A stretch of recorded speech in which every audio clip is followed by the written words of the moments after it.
আজি আপোনালোকৰ লগত মই অন্য এটা খবৰ শ্বেয়াৰ কৰিম বিশেষকৈ আজিৰ খবৰটো হৈছে আমাৰ শিক্ষক কৰ্মচাৰীসকলৰ এটা গুৰুত্বপূৰ্ণ খবৰ আপোনালোকৰ লগত শ্বেয়াৰ কৰিম আপোনালোকে স্কিপ নকৰি শেষলৈ ভিডিঅ'টো চাই থাকিব আৰু এতিয়ালৈকে যদি আমাৰ চেনেলটো ছাবস্ক্ৰাইব কৰি কাইণ্ডলি ছাবস্ক্ৰাইব কৰিব নিশ্চয় আপোনালোকে স্ক্ৰীনত ফটো কৰিছে ইয়াত লিখিছে 24 বছৰৰ মূৰত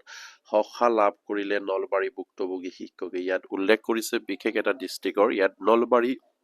ভুক্তভোগী শিক্ষকে বুলি ইয়াত উল্লেখ কৰিছে 24 বছৰৰ পাছত সখা লাভ কৰিলে নলবাৰীৰ ভুক্তভোগী শিক্ষকে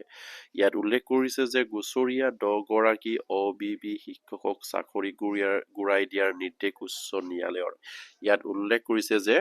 গুচৰীয়া আপোনাৰ 10 গৰাকী অবিবি শিক্ষকৰ চাকৰি গুৰাই দিবৰ কাৰণে নিৰ্দেশ উচ্চ ন্যায়ালয়ৰ ইয়াত উল্লেখ কৰিছে 1996 চনত প্ৰকাশিত বিজ্ঞাপন মৰ্মে হোৱা বাছনি নিযুক্তি অনুসৰি শিক্ষক কেইগৰাকীক পুনৰ চাকৰিত মহৰণৰ আদেশ বুলি ইয়াত উল্লেখ কৰিছে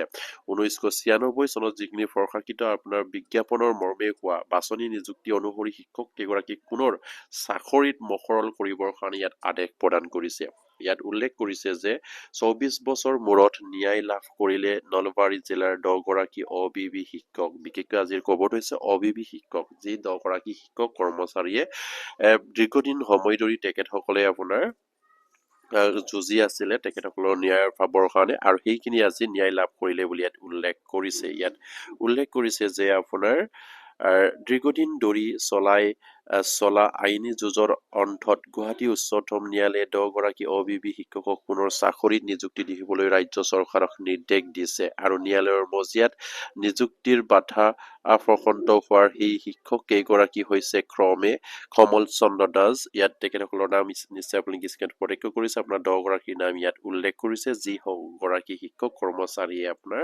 অবিবি শিক্ষক চাকৰি তেখেতসকলে পোৱাৰ পাছতো তেখেতসকলক হয়তো তাৰ পৰা বঞ্চিত কৰিছিলে আৰু তেখেতসকলে আইনী যুঁজত যুঁজি তেখেতসকলে সেই যুঁজখনত জয়লাভ কৰিছে আৰু সেইবাবে উচ্চ ন্যায়ালয়ে তেখেতসকলক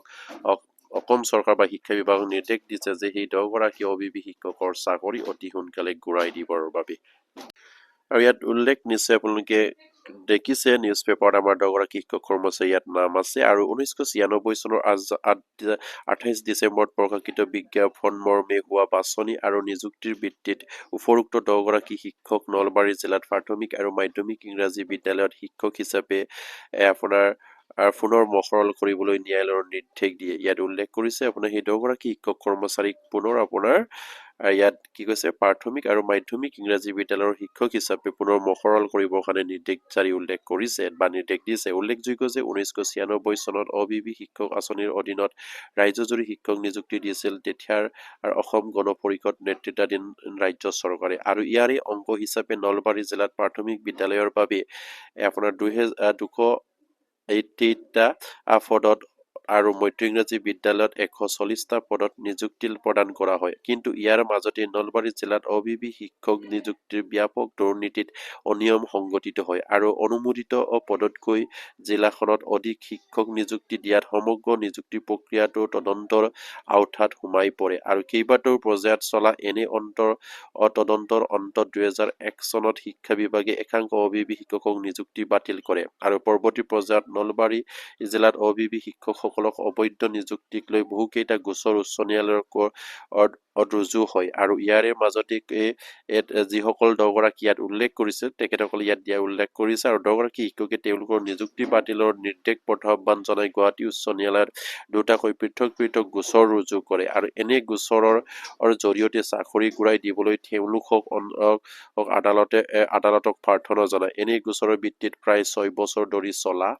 শুনানিত এই গোচৰীয় আৰু চৰকাৰৰ পক্ষৰ অধিবক্তাই নিজ যুক্তি আগবঢ়ায় আৰু এনেদৰে সকলো পক্ষৰ যুক্তি শুনাৰ পিছত উচ্চ ন্যায়ালয়ে অৱশেষত এক ৰায়দানৰ জৰিয়তে এই গোচৰীয় 10 গৰাকী অবিবি শিক্ষকসকলৰ নিযুক্তি বাতিলৰ শিক্ষা বিভাগে নিৰ্দেশ খাৰিজ কৰে আৰু লগতে ন্যায়ালয়ে শিক্ষক কেইজনক পুনৰ চাকৰিত নিযুক্তি দিবলৈ চৰকাৰক নিৰ্দেশ দিয়ে আৰু আৱশ্যক চাকৰিত নথকা সময়খিনিৰ বাবে শিক্ষক কেইজনক কোনো প্ৰাপ্য লাভ নকৰিব বুলি নিৰ্দেশ স্পষ্ট কৰি দিয়ে ইয়াত নিশ্চয়কৈ এটা গুৰুত্বপূৰ্ণ খবৰ আমাৰ সেই 10 গৰাকী শিক্ষক কৰ্মচাৰীসকলৰ বাবে তেখেতসকলে বছৰ ধৰি যুঁজি তেখেতসকলৰ ন্যায় পাবলৈ সক্ষম হৈছে আৰু তেখেতসকলে যিটো সময়ত চাকৰিত নাছিলে তেখেতসকলক সেইখিনি আপোনাৰ প্ৰাপ্য নাপাব বুলি ইয়াত স্পষ্টভাৱে উল্লেখ কৰিছে আৰু তেখেতসকলক অতি সোনকালে মানে চৰকাৰে সেই সেই তেখেতসকলক আকৌ পুনৰ চাকৰিত মহৰল কৰিবৰ কাৰণে নিৰ্দেশ জাৰি কৰিছে আৰু আদালতে সেইখিনি আদেশ প্ৰদান কৰিছে। খুবেই এটা গুৰুত্বপূৰ্ণ খবৰ আমাৰ অবিবি শিক্ষক 10 গৰাকীৰ শিক্ষক কৰ্মচাৰীসকলৰ কাৰণে। তেখেতসকলে বছৰ বছৰ ধৰি যুঁজি সেইখিনি পাবলৈ সক্ষম হৈছেগে। তেখেতসকলৰ ন্যায় হওক, তেখেতসকলে যেন উপযুক্ত তেখেতসকলে যিখিনি পাব লাগে সেইখিনি পাওক, সেয়ে কামনা কৰিছো। আৰু প্ৰতিগৰাকী শিক্ষক কৰ্মচাৰীৰ সমস্যাখিনি এই অসম চৰকাৰে এনেদৰে নাৰাখি নিশ্চয়কৈ সেই সমস্যাবিলাক অতি সোনকালে সমাধান কৰা এটা পথ বিচাৰি উলিয়াই সকলোবিলাক সমস্যা সমাধান কৰিব লাগে। শিক্ষাগুৰুৰ সমস্যাই যদি এইদৰে যদি হৈ থাকে তেনেহলে কি ধৰণে এইখন ৰাজ্য আগুৱাই যাব সেয়া নিশ্চয়কৈ চিন্তাৰ বিষয়। কাৰণ শিক্ষাগুৰুক কেতিয়াও এইদৰে আপোনাৰ তেখেতসকলৰ সমস্যাখিনি ৰাখি থব নালাগে। তেখেতসকলৰ সমস্যাবিলাক যিমান পাৰে সমাধান কৰি তেখেতসকলৰ যিবিলাক সমস্যা আছে, অন্য শিক্ষকেই হওক, যি ধৰণৰ শিক্ষকেই হওক, সকলোবিলাক সমস্যা সমাধান কৰি তেখেতসকলক কৃপতাৰে কাম কৰা এটা সুযোগ প্ৰদান কৰিব লাগে অসম চৰকাৰে। তেতিয়াহে অসম ৰাজ্যখন আগুৱাই যোৱাত নিশ্চয়কৈ সেই শিক্ষক কৰ্মচাৰী বৰঙণি যথেষ্ট। আৰু সেইবাবে তেখেতসকলৰ সমস্যাবিলাক কেৱল সমস্যা ভাবে নাৰাখি তেখেতসকলৰ সমস্যাবিলাক অতি কৃপতাৰে সমাধান কৰাৰ এটা সুযোগ দিব লাগে সেই শিক্ষক কৰ্মচাৰীসকলক। আৰু প্ৰতিগৰাকী শিক্ষক কৰ্মচাৰী যাতে নেকি এইবিলাক খবৰ পাই আপোনালোকে শ্বেয়াৰ কৰি দিব। আৰু শিক্ষা বিভাগৰ এনেধৰণৰ খা খবৰ পাই থাকিবৰ কাৰণে আমাৰ চেনেলবিলাক ছাবস্ক্ৰাইব কৰিব বুলি আশা ৰাখিলো। নমস্কাৰ, জয় অসম।